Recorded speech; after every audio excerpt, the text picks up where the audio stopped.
सभी लोग हाथ जोड़ लीजिए, मंगलाचरण करेंगे, मुखार मंत्र पाठ करेंगे। नमो अरिहंतारम नमो सेतारम नमो आयरियाणम नमो अज्जायाणम नमो लोये सब सौड़म। जय बोलिए देवादिदेव प्रथम तीर्थंकर आदिनाथ भगवान की। 24वें अंतिम तीर्थंकर वर्तमान शासन नायक महावीर भगवान की। इस युग के प्रथमाचार्य श्री चारित्र चक्रवर्ती आचार्य भगवान श्री शांति सागर जी महान मुनिराज की। अनंत अनंत सिद्ध परमेष्ठी भगवानों की। सभी को जय जिनेन्द्र, जय दु जड़ंदु।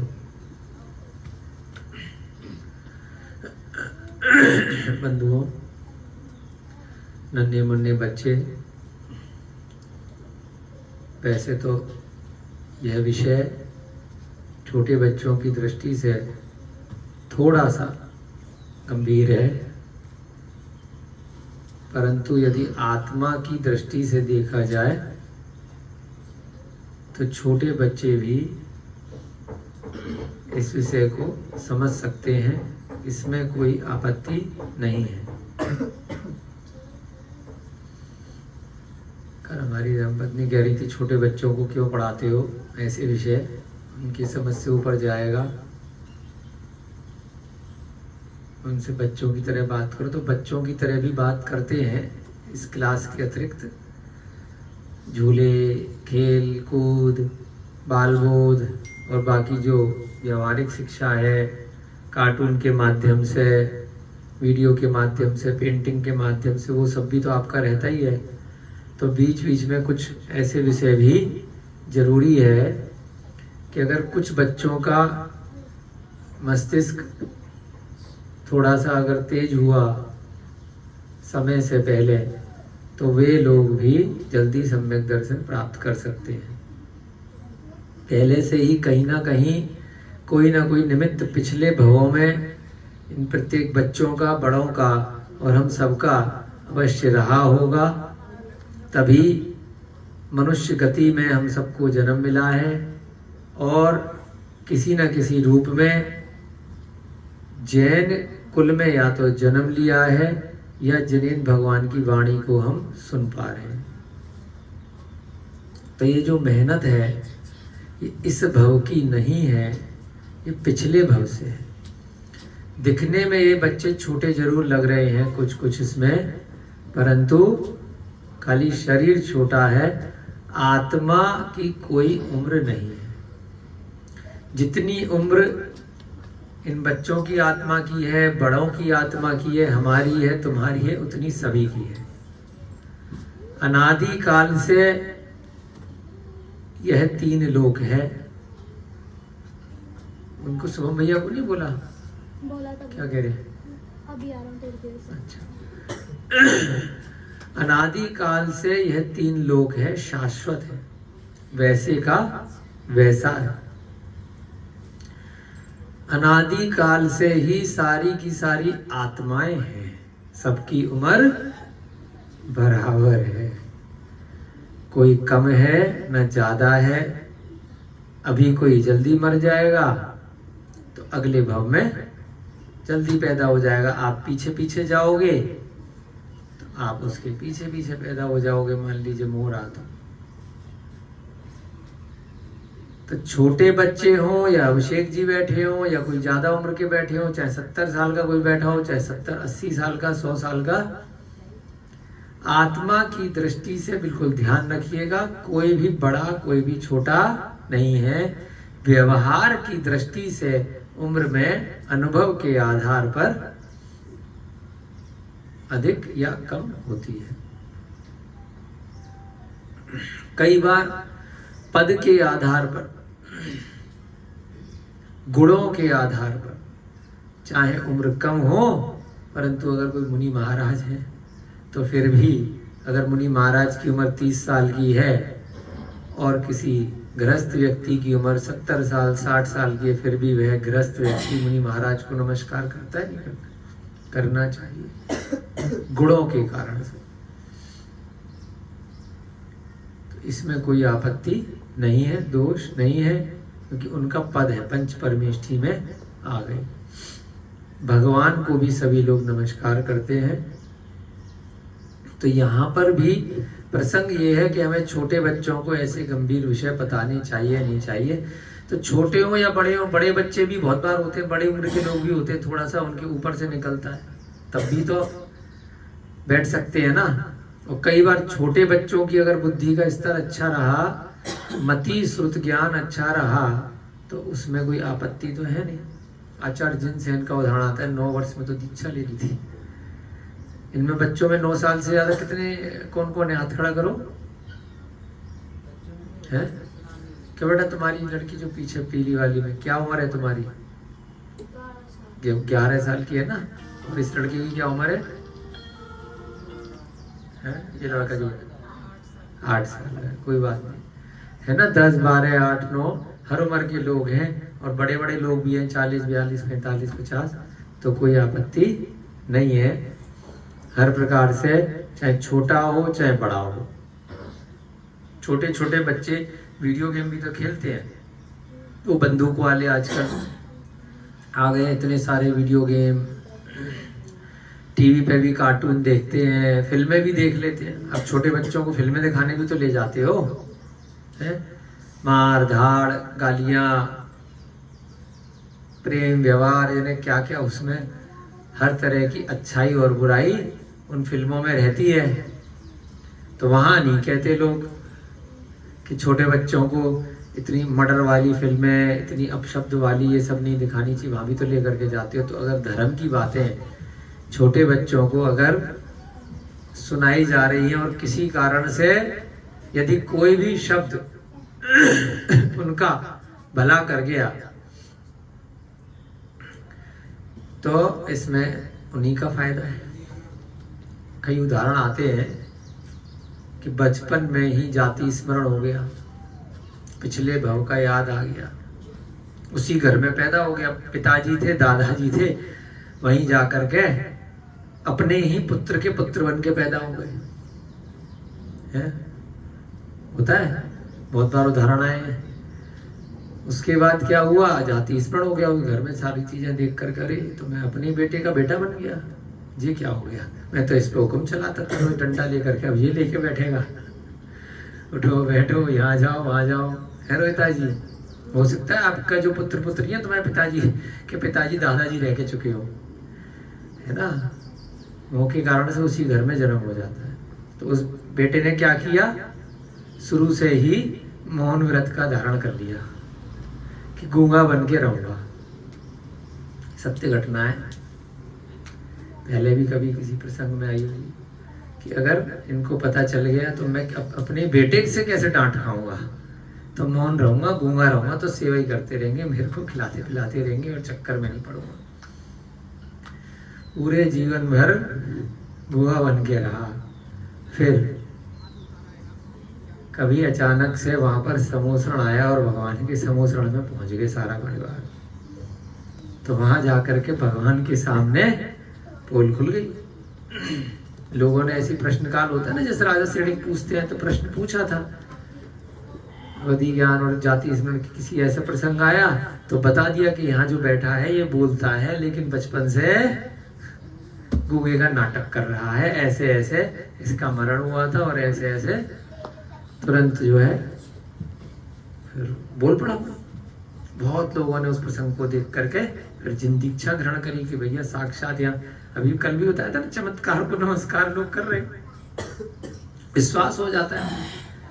तो हमको थोड़ा सा यहाँ पर सम्यक दर्शन में बस इतना समझना है कि हो सकता है कि हमें चमत्कार नहीं दिखाई दे। यहाँ पर भगवान का समोसरण नहीं लग पाएगा अभी पंचम काल में, केवली भगवान नहीं होंगे, गंधकुटी नहीं होगी, श्रुत केवली भी वर्तमान में नहीं है ना। और बहुत सारे देवी देवता भी स्वर्ग से विमानों से यहाँ पर नहीं आ रहे। हमें बहुत सारी चीजें जो हो सकता है चतुर्थ काल में इससे पहले दिखाई देती हो, वह दिखाई प्रत्यक्ष नहीं होगी। तो केवल हमें यदि परीक्षा करके इन ग्रंथों का अच्छी तरीके से निचोड़ निकाल करके निष्कर्ष निकालना है कि ये सही है या दूसरे मिथ्या ग्रंथ सही हैं, या पान की दुकान पे कोई बोल रहा है या कोई भी आसपास का या सोशल मीडिया पे यहाँ वहाँ या स्कूल कॉलेज की किताबें हैं, कुछ भी किसी भी व्यक्ति के, साधारण व्यक्ति के विचारों में और इन पुस्तकों में जो ये ग्रंथ कहलाते हैं, इनमें सही क्या है या गलत क्या है, इसका निर्णय आपको करना है। उसके बाद यदि आपको इनमें और उन अन्य लोगों की बातों में जो भी रुचिकर लगे, जो भी आपकी परीक्षा में उत्तीर्ण हो, आपको वह मानना है और वही सम्यक दर्शन है। वर्तमान में चमत्कार नहीं हो सकते, भगवान यहाँ नहीं आ सकते, यहाँ तो बस यही किताबें आ सकती हैं। इनको पढ़ के हमें भी हुआ है थोड़ा बहुत, तो हम आपको बता रहे हैं। हमने भी 3 लोग के विषय पे PhD करी है, आप लोगों को पता ही है। बहुत सारे लोग जो ऑनलाइन देख रहे हैं उनके लिए भी तिलोपरणति और अन्य ग्रंथों के आधार से सूर्य, चंद्रमा, ग्रह, नक्षत्र पर गिनत तारे, ज्योतिर्लिंग, इन सब के ऊपर वर्तमान विज्ञान से तुलनात्मक अध्ययन पे हमने पिछले वर्ष PhD अपनी कंप्लीट करी है, डॉक्टरेट की उपाधि। तो हमने भी उस PhD के लिए बहुत सारे वर्तमान वैज्ञानिकों के ग्रंथों से आधार से पढ़ा, और इन ग्रंथों में जो जिनेन्द्र भगवान की वाणी पूर्वाचार्यों ने निबंध करके यहाँ पे ग्रंथों में लिखी है, प्राकृत भाषा में, संस्कृत भाषा में, उसका अध्ययन करके गुणा भाग, गणित के सूत्र, विज्ञान के सूत्र लगा के चीजें समझी। तो जब कंपैरेटिव स्टडी करी, तुलनात्मक अध्ययन किया, तो हमारे समझ में आ गया कि वर्तमान के जितने भी वैज्ञानिक हैं, जितने भी उदाहरण हैं, वो एक विचारक हैं। हर जगह उसमें लिखा रहता है इन माई ओपिनियन, मेरे विचार से ऐसा लगता है, आई थिंक। चाहे वो गैलीलियो रहे हो, चाहे आइंस्टीन रहे हो, चाहे स्टीफन हॉकिंस इस युग में बड़े फेमस रहे वैज्ञानिकों में, जो इस अंतरिक्ष विज्ञान में, ऐसे बहुत सारे सैकड़ों वैज्ञानिकों के नाम आए जिनकी पुस्तकें या जिनका आधार हमें पुस्तकों के माध्यम से, इंटरनेट पे से डाउनलोड करके और यहाँ वहाँ से किताबों से हमने पढ़ा, तो किसी भी निष्कर्ष पे नहीं पहुंचे थे।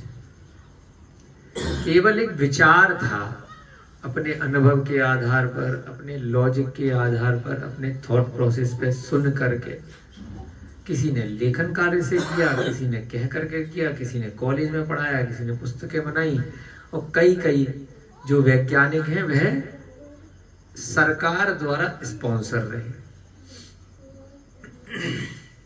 है ना।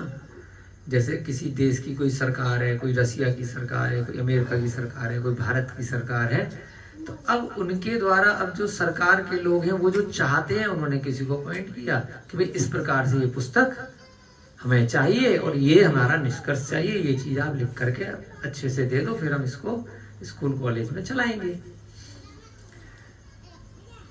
तो बहुत बार बहुत पुस्तकें स्टेट स्पॉन्सर्ड कहलाती हैं, गवर्नमेंट स्पॉन्सर कहलाती हैं। उदाहरण के तौर पर छोटे छोटे बच्चों की भी किताबों में अगर आप देखोगे, वर्तमान में जो मांसाहारी इंडस्ट्री है बहुत बड़ी, वो सरकार को पैसा देती है, लोगों को पैसा देते हैं, तो क्या लिखवा देते हैं कि अंडे में प्रोटीन होता है ना, मीट खाने से आपकी बॉडी बनती है, और दूध पीने से पशुओं का कैल्शियम प्राप्त होता है ना। बहुत सारी ऐसी चीजें आपको जो पशु हिंसा से प्राप्त होती है, वह सब चीजें पुस्तकों में डाल दी जाती हैं, क्योंकि उससे एक बहुत बड़ी इंडस्ट्री को धन की प्राप्ति होती है किसी न किसी रूप में। तो इस कारण से स्पॉन्सरशिप की तरीके से रिसर्च कराई जाती है, कुछ न कुछ पेमेंट के माध्यम से, कृतकार्यत अनुमोदना में या कोई और प्रलोभन से, पद की कारण से, उसके अपने पूर्वाग्रह से। पूर्वाग्रह होता है पहले से कोई चीज उसके माइंड में है, किसी राजा के, किसी अधिकारी के, तो उस हिसाब से उन पुस्तकों को लिखवाया जाता है।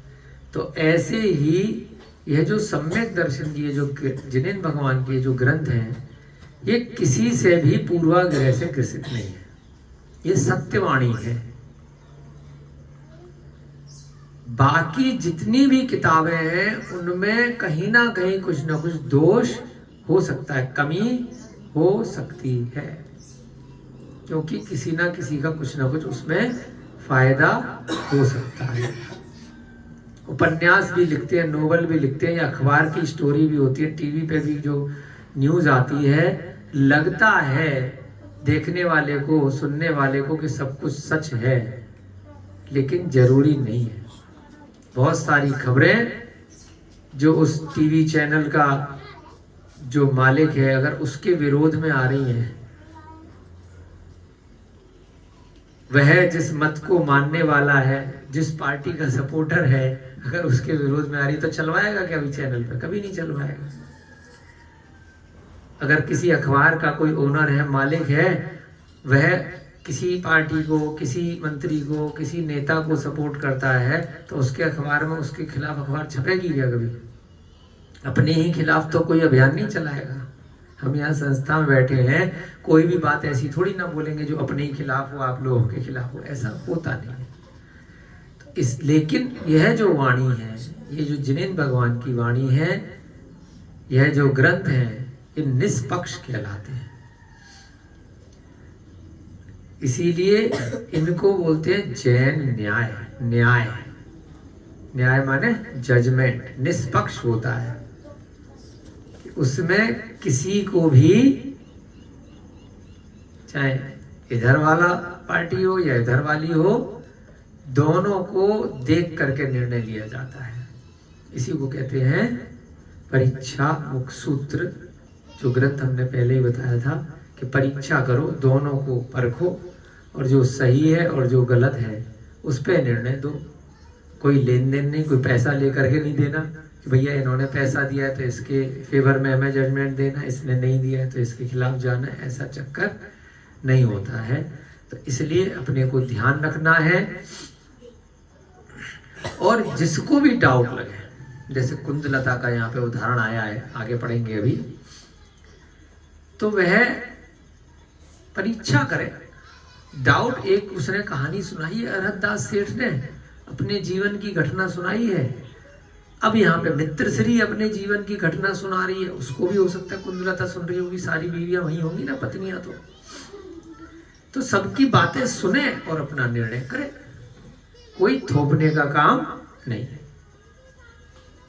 तो यहाँ पर जो मित्रश्री की घटना चल रही है, उसने एक कनकश्री नाम की स्त्री की घटना यहाँ पर बताई है, और उसकी माता का नाम था बंधुश्री। उनके घर पर कापालिक नाम का एक योगी आता था भिक्षा के लिए, खाने के लिए। कई दिनों तक जब उसे भोजन मिलता रहा, तो उसने उस माता से कहा कि बड़ी अच्छी महिला हो, जो मांगोगे मैं पूरा करूंगा। महिला ने कहा कि मेरी बेटी बड़ी परेशान है, उसका पति उससे बात नहीं करता, आप ऐसा करो, एक जिंदत्ता नाम की मेरी बेटी की सौतन है, यानी कि उसके पति की दूसरी पत्नी, उसको जाकर के मार डालो। तो उसके लिए अब योगी ने सोचा, मिथ्या दृष्टि योगी था, उसने कहा कोई बात नहीं, मैं मार दूंगा, मेरा कोई अहिंसा व्रत तो है नहीं, मैं तो भस्म इत्यादि लगाता हूँ, सब कुछ खाता पीता हूँ, शमशान में जाकर मैंने कहीं से सीखे ये मंत्र सिद्धि मैं कर लूंगा, और बेताली विद्या को उसके ऊपर मारने के लिए भेज दूंगा। चतुर्दशी के दिन शमशान में उसने मंत्र सिद्धिया को सिद्ध कर लिया और बेताली को आज्ञा दी सिद्ध करने के बाद एक मृत शरीर में प्रवेश करा दिया मुर्दा के अंदर, और आज्ञा दी कि जाओ जिनदत्ता को जाकर के आप वध कर दो। जिनदत्ता को मारने के लिए जब वह वैताली विद्या उस मृत शरीर से वहां जिनेंद्र भगवान के मंदिर में जा पहुंचती है, वहां भगवान का ऐसा अतिशय देख करके जो जिनदत्ता के ऊपर मारने के लिए आई थी उसकी 3 बार परिक्रमा दे करके वापस आ जाती है।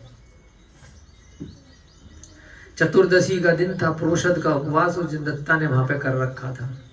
तो पहले ही इतना धर्मात्मा थी और ऊपर से उस दिन उपवास भी है, तो उसको कोई ऐसी वैसी फालतू विद्याएं मार नहीं सकती। यहीं पर आपकी परीक्षा है कि आपको निडर बन के रहना है। हो सकता है घबराहट हो, हा उसने किया हो, है ना, परेशान किया हो, परंतु निडर रहना है कि मैं तो सामायिक में हूँ, मैं तो भगवान के जाप में हूँ, मेरा कोई कुछ नहीं बिगाड़ सकता। अगर बोरिया बिस्तर समेट के डर के भागोगे, मंदिर में किस चीज का डर है? अगर सम्यक दृष्टि डर के भागोगे तो इसका मतलब आपका अभी सम्यक दर्शन पक्का नहीं है।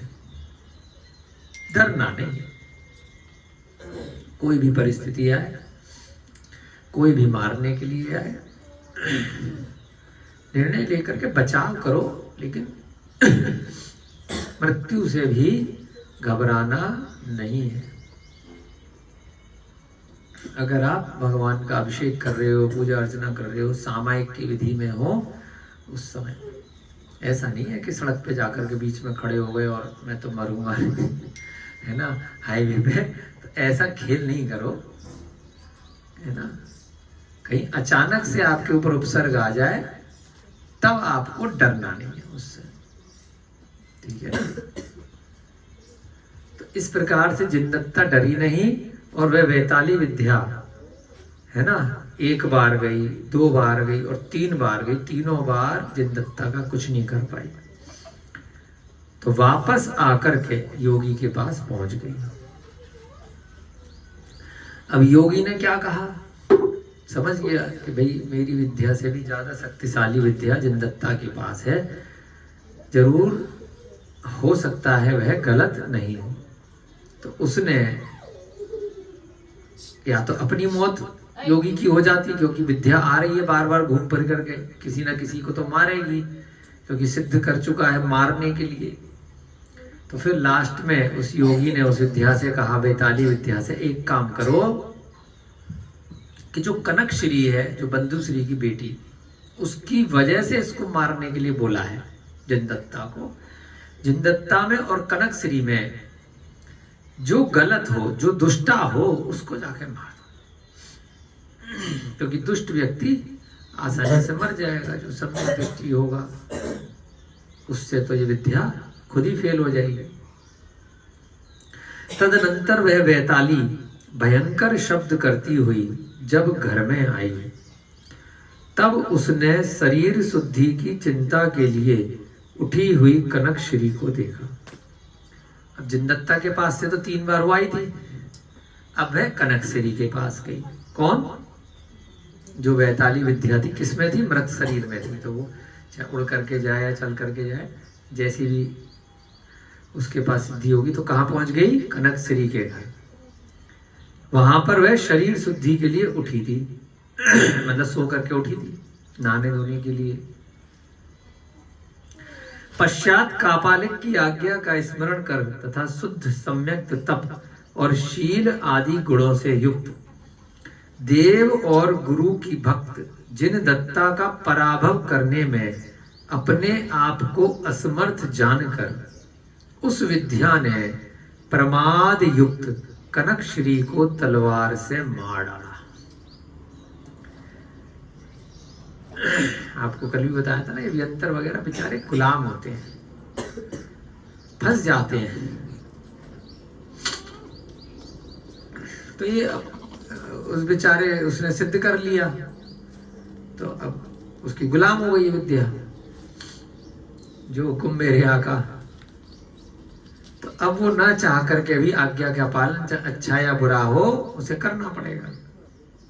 तो वैताली विद्या किसको नहीं मार पा रही थी? शील आदि गुणों से युक्त। शील गुण था किसके अंदर? जिनदत्ता के अंदर शील व्रत था। वह अपने पति के अलावा इधर उधर कहीं पर भी मन वचन काय से किसी का भी स्मरण भी नहीं करती थी। शुद्ध सम्यक तप करती थी। सम्यक दर्शन के साथ में जो सिद्धांत बताए गए हैं उनका निरतिचार पालन करती थी।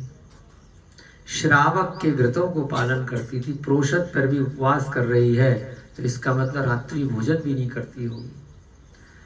पंचदंबर फल का सेवन भी नहीं करती होगी। मधु मांस मदिरा का भी सेवन नहीं करती होगी। बाहर के खाने का भी त्याग होगा। मर्यादा सहित खाना ही खाती होगी। जिस भोजन में किसी भी प्रकार से जीवों की उत्पत्ति हो, बाहर का पिसा हुआ आटा दाल चावल बनी हुई, उनका भोजन नहीं करती होगी। श्रावक होगी। चारित्र का पालन कर रही है। अणुव्रतों का पालन कर रही है। इसलिए उसके ऊपर विपत्ति आना इतना आसान नहीं है। थोड़े बहुत तो कष्ट ग्रस्त जीवन में आएंगे। इस भवसागर में दुख ना होता तो फिर इस रण में आता क्यों, है ना। बहुत मोक्षगामी जीव रहे हैं, उनको भी दुख आया है। राम जी को भी कितना दुख आया, हनुमान जी को भी दुख आया उसी भव से जबकि मोक्ष गए।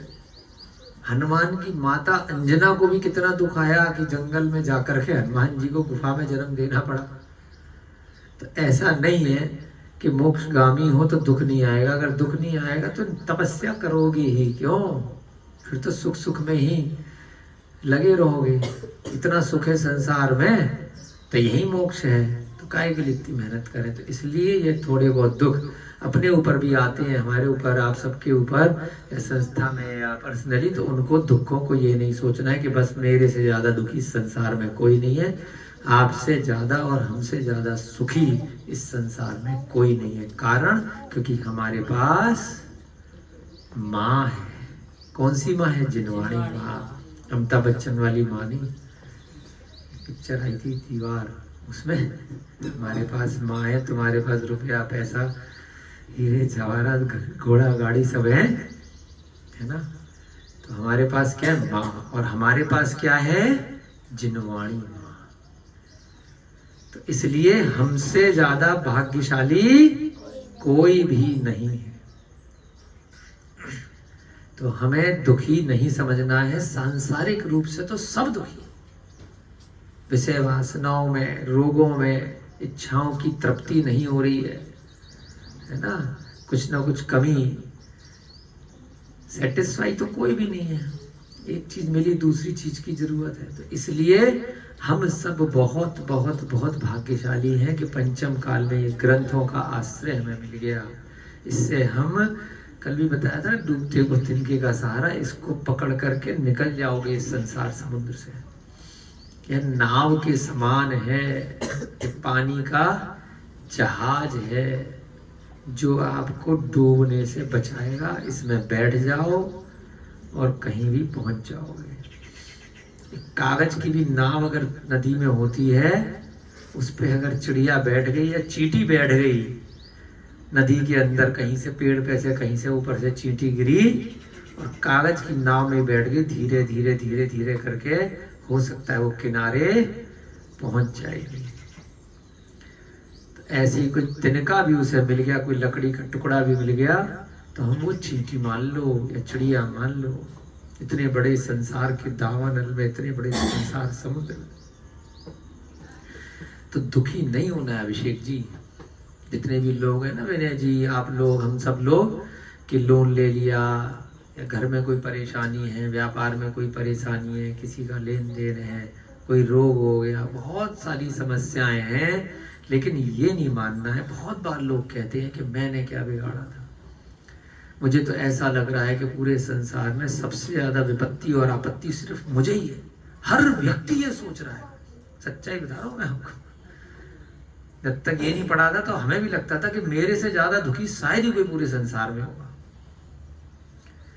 फिर चिंतन करके जब घर में पत्नी को देखा, बच्चे को देखा, माँ, वो भी यही सोच रहे हैं, दोस्त को देखा वो भी यही सोच रहा है, दुश्मन को देखा तो वो भी यही सोच रहा है, काम करने वाले लोगों को देखा वो भी यही सोच रहा है, जिनसे व्यापार कर रहे, हर आदमी यही सोच रहा है कि मुझसे ज्यादा दुखी कोई नहीं है संसार में, बस मेरे ऊपर ही दुखों का पहाड़ टूट पड़ा है, बाकी सारे सुखी हैं। हर व्यक्ति की दृष्टि से यही है कि मैं दुखी हूं और सारा संसार सुखी है, बस सारा संसार मेरे ऊपर दुख देने के लिए बैठा हुआ है। सच्चाई बता रहे हैं। हर व्यक्ति, विजय सोचेगा कि मुझसे ज्यादा दुखी कोई नहीं है, ये सोचेगी मुझसे ज्यादा दुखी कोई नहीं है, बच्चे सोचेंगे कि मेरे से ज्यादा दुखी कोई नहीं है, मुझे सब मार रहे, सब पेल रहे, ठोक बजा के चले जाते हैं जो आता है? तो यह सम्यक दर्शन है कि सब दुखी है, कोई भी सुखी नहीं है, एकमात्र सिद्ध परमेष्ठी सुखी हैं, या जो उस मार्ग पर जा रहे हैं, सम्यक दृष्टि जीव ही सुखी है। उसको भी बीच बीच में थोड़ा बहुत दुख आता है, लेकिन वह समता भाव से उस समय को निकाल लेता है। उसी को बोलते हैं साता वेदनीय कर्म और असाता वेदनीय कर्म। वेदनीय कर्म के दो भेद होते हैं। सबको वेदना होती है, सबको किसी न किसी रूप में, मानसिक या शारीरिक या अन्य प्रकार। उस वेदना को अपने कर्मों का उदय मान करके उस समय को निकाल दिया तो साता वेदनी, नहीं निकाला परेशान रहे, कैसे निकलेगा, कैसे निकलेगा, कैसे होगा, कैसे होगा, हाय रे हाय रे हाय रे, मुझसे ज्यादा दुखी कोई नहीं है, तो वह उस समय भी दुखी रहेगा और बाद में भी दुख का उदय दोबारा दुख से आएगा। तो इसलिए हम लोगों को यहाँ पर क्या सीखना है कि जो वैताली विद्या है उसने जाकर के क्या किया कि कनक श्री का खेल कर दिया। तलवार लेकर के वे वैताली विद्या शब्द करती गई और कनक श्री को मार दिया। उसका क्या दोष था? झूठ बोला था, टाइम पास, ये कहते ना मजाक कर रहा था। कल संकल्प भैया जी आए कि कोई आने वाला, डरा रहे थे इसको, हमने तुरंत भेजा क्या फालतू, मजाक नहीं करना, क्योंकि मजाक में भी अगर दूसरे व्यक्ति ने सही मान लिया।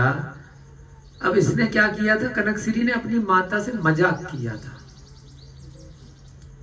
ऐसी एंटरटेनमेंट के लिए। अच्छा खासा अपने पति के साथ रह रही है, मस्त रह रही है, सेठानी है, खा पी रही है, खूब घूम फिर रही है, खूब शॉपिंग कर रही है, खूब मेकअप कर रही है, मजाक करा, टाइम पास।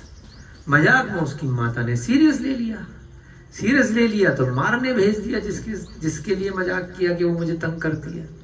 अब विनय भैया ने कहा भैया विजय मुझे तंग करता है, किसी के साथ कंप्लेंट कर दी, टाइम पास।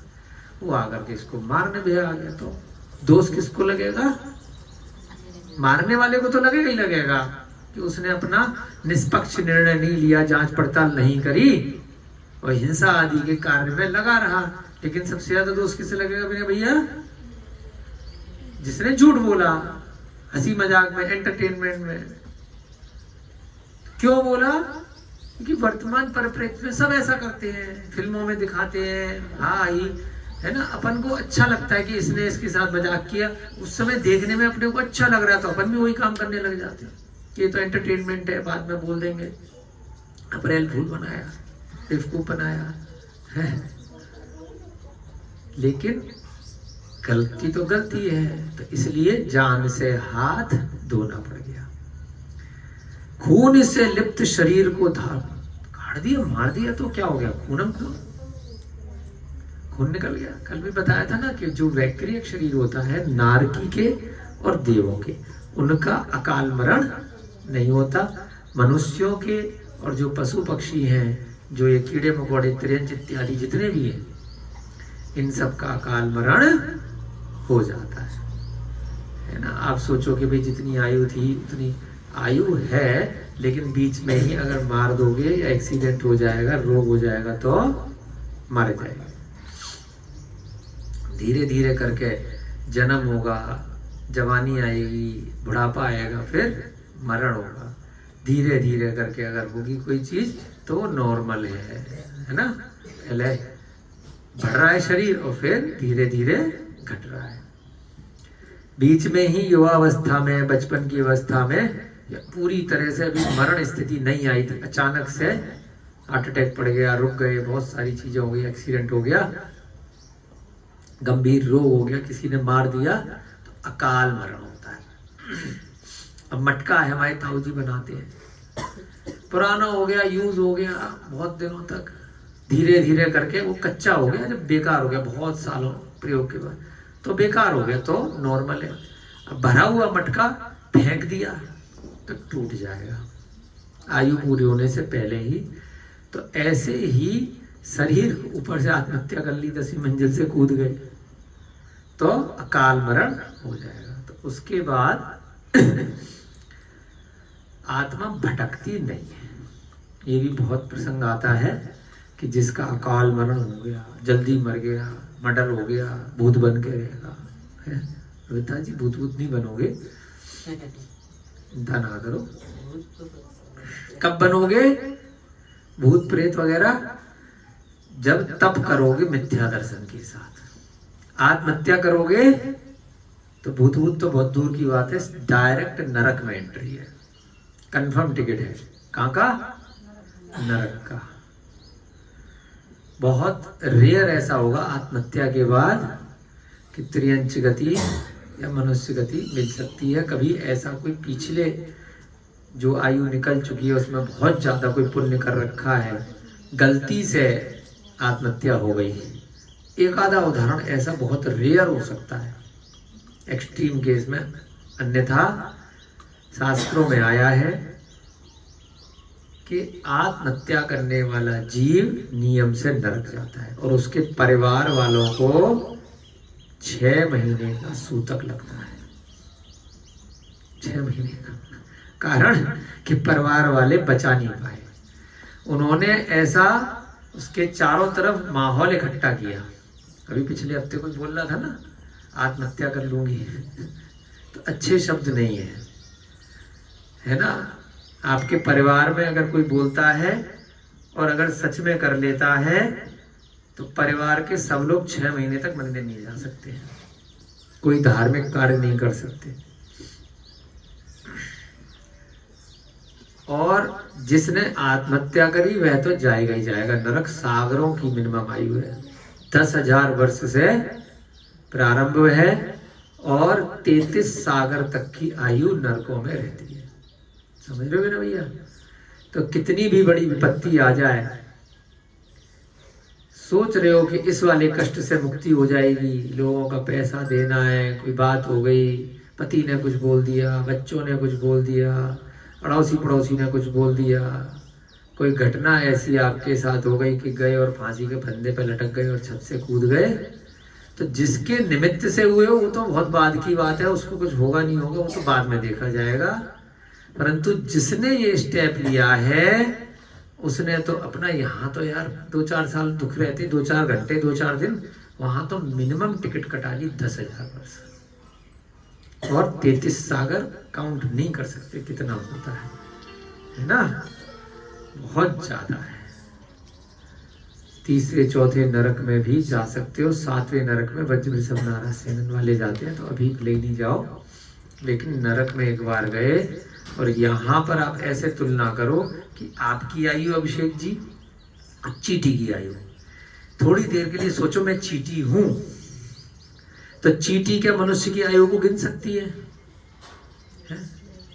मर जाएगी 2-3 दिन में, 1-2 दिन में, है ना।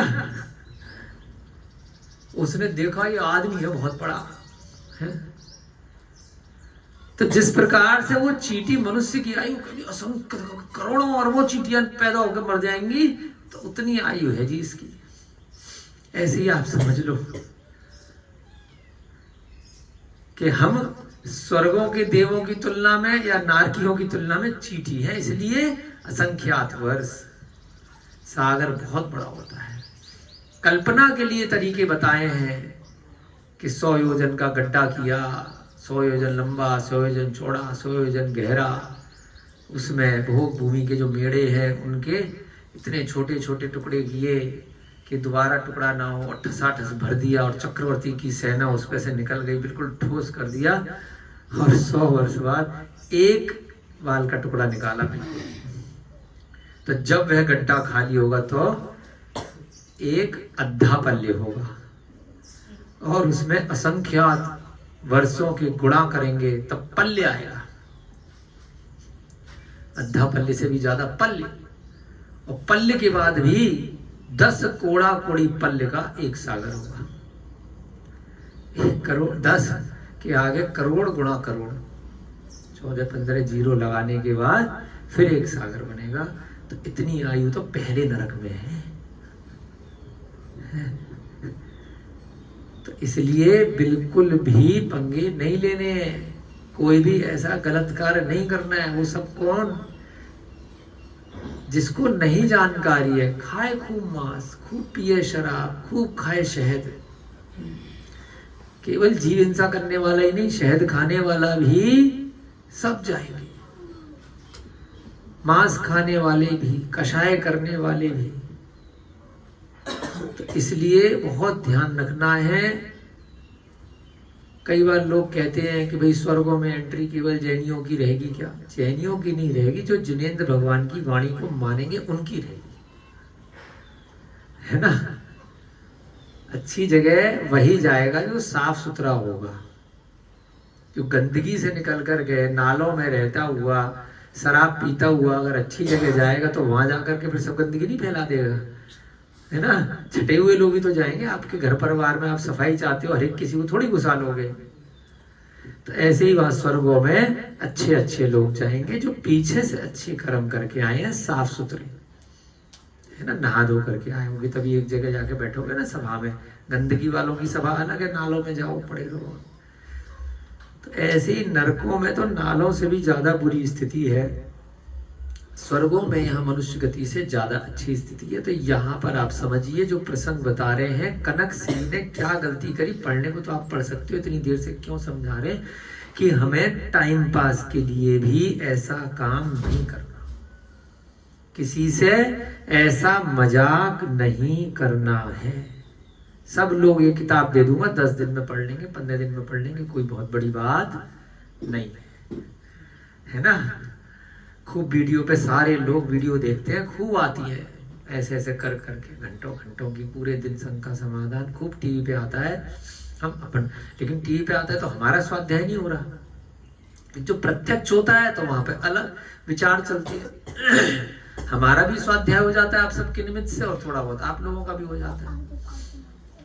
तो रेगुलर जब नित्य प्रति ये रूटीन रहता है, जैसे रोटी खाना रोज जरूरी है, भले ही रोज आपने, है ना, मलमूत्र के माध्यम से निकाल दिए, एक दिन रोटी खाओगे और 1-2 महीने तक हर एक किसी का काम तो नहीं चलेगा, किसी किसी का चल जाएगा। प्रसन्न सागर महाराज जैसों का आज मिलकर के आए, 4 दिन उपवास 1 आहार, 4 उपवास 1 आहार, और इतने फिट अभी दर्शन करके आ रहे हैं। शिव जी हैं, 4था उपवास था आज, लग ही नहीं रहा था ना। तो हर एक कोई नहीं होता ऐसा सिंह निष्क्रिय उपवास करने वाला, है ना। इस प्रकार से हाँ लिखा है उनको। हाँ, तो उपवास का नाम है। 15 तक जाता है, 30 तक जाता है मासोपवासी तक, फिर 30, 29, 28 ऐसे करके उपवास, फिर 1 आहार। हाँ, तो हर एक कोई नहीं होते। साधारण तौर पे हम सब गृहस्थ क्या होते हैं, खाया जैसे अगले दिन फिर पेट खाली हो गया, फिर भूख लग रही है। इसलिए नित्य प्रति स्वाध्याय भी जरूरी है, क्योंकि एक दिन खाया, एक दिन सुना, अगले दिन भूल जाओ। तो जैसे भोजन जरूरी है वैसे ये भी जरूरी है। अरे किया तो था 1 महीने पहले स्वाध्याय, सुने तो थे प्रवचन, सुने तो थी कहानी, तो 1 महीने से खाना नहीं खाया था क्या? क्यों रवि खान जी, रोज खाना 3-3, 4-4 बार चाहिए, है ना। रोज सब चीजें चाहिए, हर चीज। रोज नहाते भी हो, रोज खाते भी हो, रोज और फोन पे भी बातें करते हो, सब चीजें जब नित्य प्रति चाहिए तो ये स्वाध्याय नित्य प्रति क्यों नहीं चाहिए? क्यों चाहिए हमें? जिससे कि अगर भटक रहा होगा मन, यहाँ वहां जाएगा, तो 1 घंटा आधा घंटा स्वाध्याय सुन के या पढ़ करके एकाग्र चित्त हो जाएगा। जो गलतियां करी होंगी उनके लिए, अरे यार ये काम गलत हो गया। तो यहाँ कनक श्री की कहानी से जितने भी लोग यहाँ बैठे, जितने भी लोग वीडियो में देख रहे हैं, अगर उन्होंने इस प्रकार की मायाचारी कभी किसी से कर दी हो अपने भूतकाल में, जो कनक श्री ने कर दी है ना। गूंज रही भैया, आवाज से जा रही है, छेड़ो मत। क्यों छेड़ दिया इसको? पीछे देखिए बेटा, इसको ना चार्ज पे लगा के नहीं रखते, बैटरी खराब हो जाएगी इसकी। लगा दो बेटा, है ना। अभी तो लगा दिया। हाँ लगा दिया ना, ठीक है चार्ज पे लगा के रखते हैं। ठीक। तो कनक श्री की कहानी से यहाँ जितने लोग बैठे हैं, बेटा गूंज रही आवाज, बिल्कुल सही आ रही थी पहले। ऐसी तो आ रही थी। विजय सही करना आवाज। हेलो, हाँ ठीक है। तो इतनी देर से 15 मिनट से आपको इसलिए समझा रहे हैं कि हमें नहीं मालूम आप में से किसी ने अपने आस पड़ोस में, घर परिवार में, मित्र में, कहीं दुकानदारी में, किसी भी कार्य में, किसी यारी दोस्ती में अगर इस प्रकार की मायाचारी कर दी है तो ध्यान रखिएगा, एक कापालिक टाइप का योगी हो सकता है कहीं बैठ करके आपके लिए तंत्र विद्या कर रहा हो और मारने भले किसी और को भेज रहा हो, कहीं लौट करके आप पर ना आ जाए। तो इसलिए जिसको भी झूठा बोला है, भड़काया है, कभी भी 1 साल पहले, 2 साल पहले, 10 साल पहले, या बोलने वाले हो, करने वाले हो, तो भविष्य में जितनी आयु बची है सावधान हो जाओ, हमेशा हमेशा के लिए। इसको ध्यान रखना, जितना भी आयु कर्म बचा है उस समय कि मुझे ये कार्य नहीं करना है, क्योंकि अगर मेरी वजह से किसी और ने किसी और को दंड करने के लिए कोई निर्णय ले लिया और वहां उसे दंडित नहीं कर पाया तो घूम फिर करके मेरा ही काम तमाम होगा। अब खून से लिप्त शरीर को धारण करने वाली वह विद्या शमशान में कापालिक के आगे खाकर खड़ी हो गई। अब तलवार से किसी को मारेगा कोई तो छींटे तो आएगी। अब मृत शरीर में वह वैताली विद्या थी तो छींटे आ गई उसके ऊपर। अब वापिस कहाँ पहुंची? शमशान में जाकर के पहुंच गई कापालिक के पास कि मैंने तुम्हारा काम कर दिया, शाबाशी दो, गिफ्ट दो, मेरा इनाम। योगी ने उसका विसर्जन किया जिससे वह अपने स्थान पर चली गई। जैसे अपन पूजा में विसर्जन करते हैं ना, जाएं अपने अपने स्थान, तो ऐसे ही जो भी उस तंत्र की विद्या रही हो कि भैया अब ये सबको परेशान करेगी, अब मेरा काम हो गया, अब विद्या तो अपने स्थान पर है जहां से आई है। कापालिक भी अपने स्थान पर चला गया। ये काम करके कापालिक भी चला गया कि भाई बंधुश्री ने जो भी कहा इसका मतलब झूठ कहा। ठीक है, होनहार का कोई उल्लंघन नहीं कर सकता। जो होना होता है वही, होनहार माने जो होना होता है वही होता है। जो गलत होता है अंत में सजा उसी को मिलती है। अगर आप सही हैं तो आप आगे अच्छे से रहेंगे, अगर आप गलत हैं तो आपको उसकी सजा मिलेगी ही मिलेगी। भाव भी देखा जाएगा कि हो सकता है आपसे गलती कोई हो गई हो परंतु भाव आपके अच्छे थे, किसी को बचाने के थे, कोई अच्छा कार्य करने के थे, परंतु सांसारिक परिवेश में आपसे गलती हो गई, आपने उसके लिए क्षमा याचना ले ली, मन वचन काय से, कृत कार्य तन्मोदना से तो माफी मिल भी जाएगी। फिर यहाँ पर एक उदाहरण दिया है ग्रंथकार ने, जिनके गर्भ में आने के 6 माह पहले से इंद्र किंकर के समान हाथ जोड़े फिरता था, जो स्वयं सृष्टि के सृष्टा थे और जिनका पुत्र भरत निधियों का स्वामी था, वे भगवान ऋषभ देव भी क्षुतातुर होकर लगातार 6 माह तक पृथ्वी पर भ्रमण करते रहे। कल भी हमने ये वाली बात बताई थी, यहाँ आ भी गई। सो ठीक ही है, क्योंकि दुष्ट विधि दुर्दैव की चेष्टा का उल्लंघन इस जगत में कोई नहीं कर सकता। क्या सुना? भगवान ऋषभ देव इस युग के, इस अवसर्पणी काल के प्रथम तीर्थंकर थे। युग दृष्टा उनको बोलते हैं। सृष्टि के सृष्टा। बहुत सारे लोग उनको आदि ब्रह्मा भी बोल देते हैं कि पहले तीर्थंकर रहे। भरत चक्रवर्ती के पिता थे, जिन भरत के नाम पर हमारे देश का नाम भारत वर्ष है। बाहुबली के भी पिता थे, ब्राह्मी और सुंदरी के भी पिता थे। भरत इत्यादि 100 भाई, वो सब उनके पुत्र थे, सारे की सारे मोक्ष गए, है ना। तो इन सब के पिता भी 6 माह तक क्या रहे, क्षुधा से आतुर होकर पृथ्वी पर भ्रमण करते रहे। क्षुधा उनको नहीं थी, कथनचित आता है, क्योंकि तीर्थंकरों को भूख नहीं लगती है, लेकिन उनका पिछले भव का कोई पाप कर्म का उदय था, जिसके कारण से 6 माह तक वे भी आहार प्राप्त नहीं कर पाए। फिर राजा श्रेयांश ने पहली बार उनको आहार दिया, जो तिथि कल बताई थी, अक्षय तृतीया के नाम से प्रसिद्ध हो गई।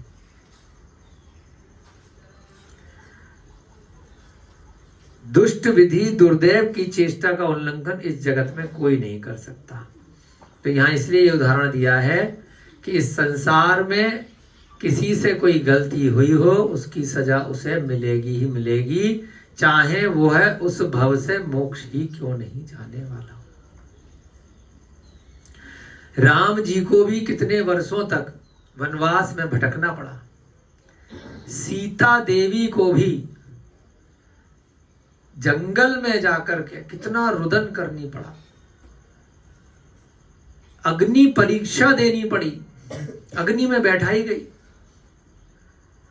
लवकुश जैसे जीवों का जो उस भव से मोक्ष जाने वाले हैं, उनको भी अपने पिता के घर न होकर के किसी अज्ञात घर में जन्म लेना पड़ा।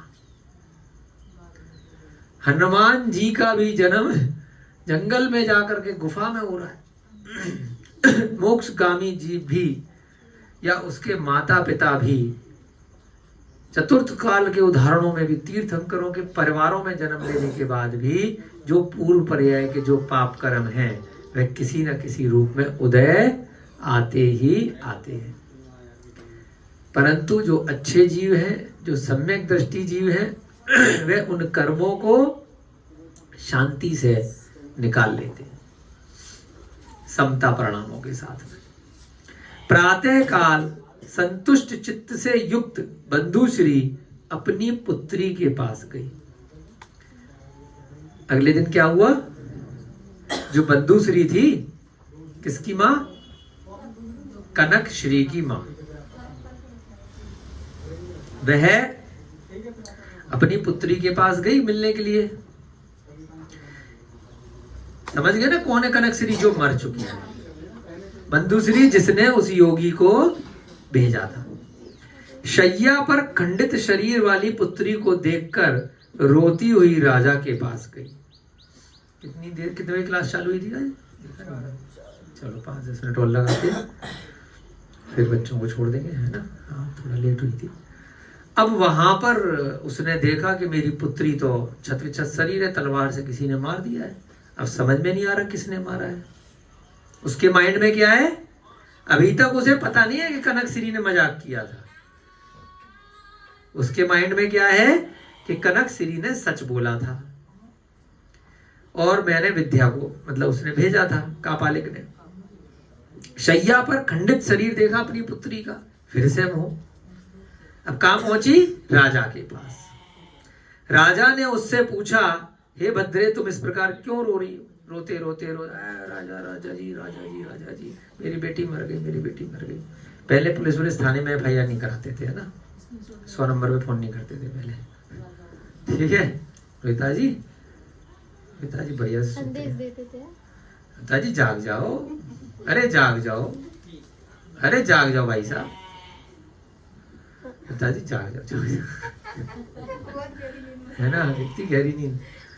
तो पहले क्या होता था, निर्णय जल्दी हो जाता था। जैसे यहाँ गांवों में भी कई बार पहले सरपंच इत्यादि रहते थे, तो पुलिस वाले अब आजकल हो गए हैं, तो सीधे राजा के पास पहुंची। राजा ने कहा, क्यों रो रही हो?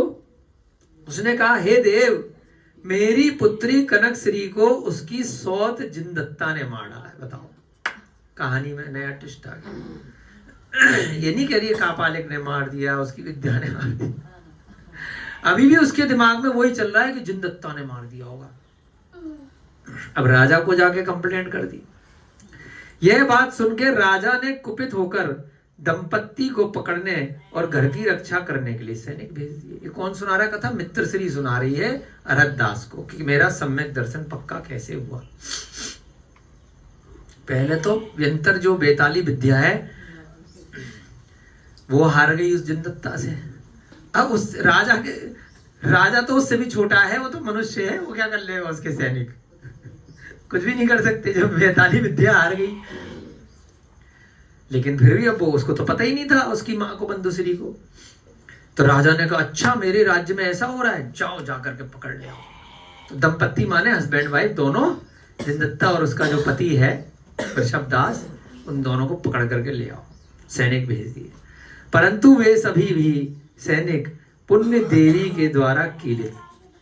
उसको कुछ करना ही नहीं है, कोई उसके पास जादू टोना नहीं है जिनदत्ता के पास में। अपने आप से जैसी वहां सैनिक पकड़ने के लिए गए, उसके तप के प्रभाव से वहां जो भी देवी देवता उस मंदिर के रक्षक रहे, क्षेत्रपाल रहते हैं ना जो मंदिर के देवी देवता रहते हैं, तो उन्होंने क्या किया, उन सैनिकों को कीलित कर दिया। कहते हैं ना वहीं की वहीं खड़े रह गए, ऐसी खंबे की तरह जैसे रूप में थे। मंदिर जाने वाली स्त्री पुरुषों से यह वृतांत सुनकर जिनदत्ता ने कहा कि उपार्जित कर्म किसी के द्वारा नहीं लागे जा सकते। बाद में जब उसने अपना सामयिक वगैरह ध्यान व्यान पूरा किया तो लोगों ने कहा कि ऐसे ऐसे कुछ लोग यहाँ पे मनुष्य रूप में खंबे बन के खड़े हैं, पत्थर बन के। तो जिनदत्ता ने कहा कि जरूर इन्होंने कोई गलत कार्य किया होगा, इनका कोई उपार्जित कर्म है ना। जिस देश में, जिस काल में, जिस मुहूर्त में और जिस दिन में जो हानि वृद्धि यश तथा लाभ लिखा है वे अन्यथा नहीं होता। ज्ञानी है, स्वाध्याय करती है, तो उसने कहा कि जहां जैसा लिखा है वैसा होगा। जिस देश में, जैसे कोरोना आना था, आया, चाहे नकली था, मनुष्यों द्वारा बनाया गया था या नहीं था, वो बाद की बात है, लेकिन आया, लोग परेशान हुए, लोग मरे। चाहे फर्जी था, है ना, चाहे कोई बीमारी आई, कोई रोग आया, तो जहां जिस देश में आना है वह आएगा। जिस काल में, जिस मुहूर्त में और जिस दिन जो घटना होनी है, जो हानि लाभ वृद्धि, जो प्रॉफिट आपको होना है वो होगा, जो नहीं होना है वो नहीं होगा। कितनी कोशिश कर लो, व्यापार में कोई ग्राहक कितनी कोशिश कर लो, जो आना है आएगा, नहीं आना नहीं आएगा, पुण्य बढ़ाओ। जो लिखा है लाभ वह होगा, अन्यथा नहीं होगा। कायोत्सर्ग को पूरा करके, वो ध्यान में थी ना, अपना कायोत्सर्ग कर रही थी, वह विचार करने लगी कि अहो यह कलंक मेरे लिए ही आया है, पूर्व भव में जो किया वह अन्यथा नहीं हो सकता। वो कह रही है कि मेरे नाम पे तो कलंक लग गया। जब उसे लोगों ने बताया कि तुझे पकड़ने के लिए आए थे, तो वो क्या सोच रही है, वो कल बताया था ना जैसे डायन का हो जाता है कि वो कलंक लग जाता है, कि वो कोई महिला होगी, उसके सामने मान लीजिए कोई घटना हो गई गांव में किसी के साथ, शहर में कहीं, तो गांव वालों ने कह दिया इसके पास शक्ति है, डायन है, इसको मार डालो। तो ऐसे ही एक कलंक लग गया अब जिनदत्ता पे कि जो जाता है वो उसे मार देती है या कीलित कर देती है। तो अब जिनदत्ता अपने लिए सोच रही है कि फालतू का मैंने तो कुछ किया धरा नहीं, और मेरे नाम पे कलंक लग गया है। ऐसा विचार कर उसने उपसर्ग दूर करने के लिए शासन देवी के निमित्त फिर से कायोत्सर्ग किया। अब वो क्या सोच रही है कि ये तो मेरे ऊपर भी उपसर्ग है, कि बार बार मुझे कोई ना कोई मारने के लिए अब भेजेगा, तो मेरे लिए सही नहीं है।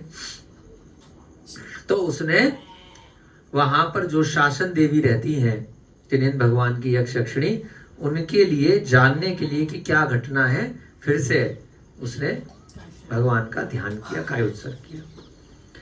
दोनों प्रकार का संन्यास लेकर वह मंदिर में खड़ी हो गई। अब उसने उपसर्ग के दूर होने तक संन्यास धारण कर लिया। उसके कायोत्सर्ग से आकृष्ट होकर शासन देवी ने कहा कि हे बेटी, तुम स्थिर रहो, तुम्हारा उपसर्ग विलीन हो जाएगा और श्री जैन धर्म की प्रभावना होगी।